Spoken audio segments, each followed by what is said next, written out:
Hello friends, welcome to घर की रसोई। आज मैं टोपरा पाक बनाव्યું છે અને ટોપરા પાક બનાવવા માટે મેં 2 નાળિયેર લીધા છે। નાળિયેરના ટોપરામાંથી મેં આ રીતે નાના નાના કટકા કરી દીધા છે। મારી પાસે ફ્રીજમાં નાળિયેર પડ્યું હતું આ રીતે, એટલે એકદમ ફ્રેશ નથી, તમે ફ્રેશ નાળિયેર પણ લઈ શકો। તો આ રીતે મેં બધા નાના નાના કટકા કરી દીધા છે।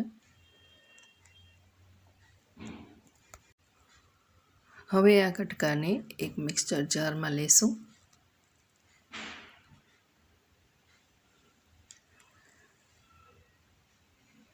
અને એનો ફાઇન પાવડર બનાવી દેશું। બહુ બારીક પાવડર જ બનાવવાનું છે। જો તમને મિક્સરમાં ના કરવું હોય તો તમે આને નાળિયેરને છીણીને પણ એનું છીણ પણ લઈ શકો છો। તો મેં આ રીતે એનો પાવડર બનાવી દીધો છે। આ રીતે મેં 2 વાર મિક્સરમાં પાવડર બનાવી દીધો છે અને એક ડીશમાં કાઢી લઈએ આ રીતે।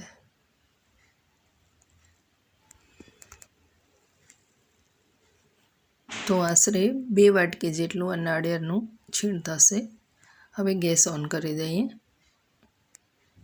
અને એના ઉપર એક પેન મૂકી દઈએ।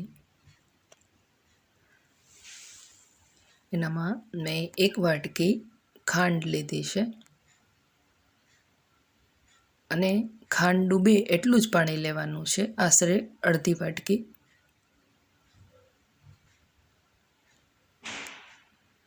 અને મીડિયમ તાપ ઉપર એને હલાવવાનું છે।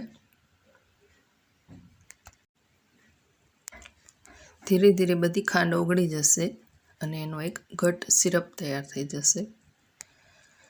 આશરે 2 તાર જેટલી ચાસણી બનાવવાની છે। જો 2 તારની ચાસણીમાં ખબર ન પડે તો સિરપ થોડું તમને થીક લાગે, આ જુઓ ડ્રોપ પડે છે, દેખાય છે, એ રીતનું થીક લાગે એટલે આ સુગર સિરપ તૈયાર છે।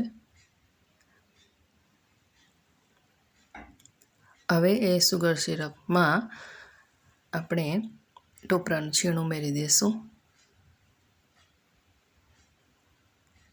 ધીરે ધીરે કરીને ઉમેરી દઈશું અને એને સારી રીતે મિક્સ કરી દઈશું।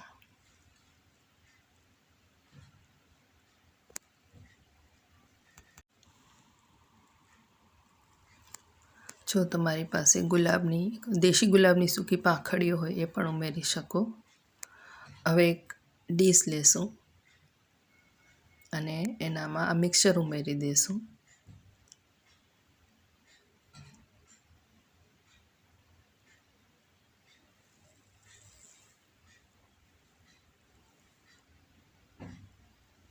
હવે એક બાઉલ વડે એને આ રીતે પ્રેસ કરી દઈશું। ખૂબ સારી રીતે પ્રેસ કરવાનો છે, નહીંતર એના પીસીસ પડશે નહીં અને છૂટું પડી જશે।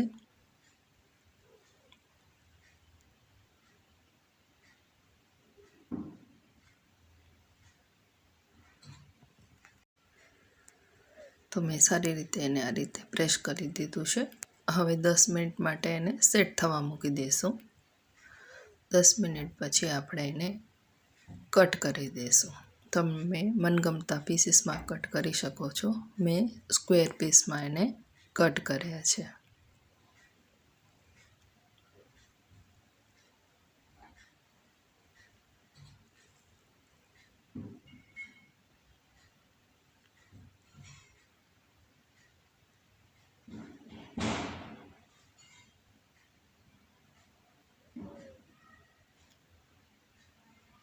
તો આ રીતે મેં પીસીસ કરી લીધા છે।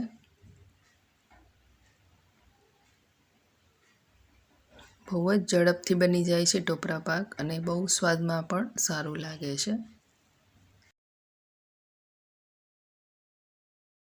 હવે આ પીસીસને આપણે કાઢી લઈએ।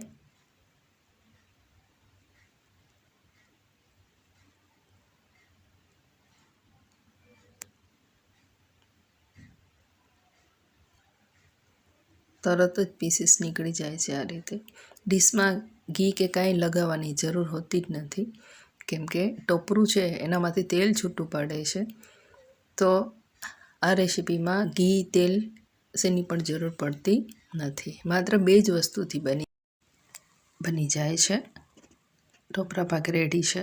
તમને આ ટોપરા પાકની રેસીપી કેવી લાગી? જો સારી લાગી હોય તો લાઈક, શેર અને સબસ્ક્રાઈબ કરજો. આવજો.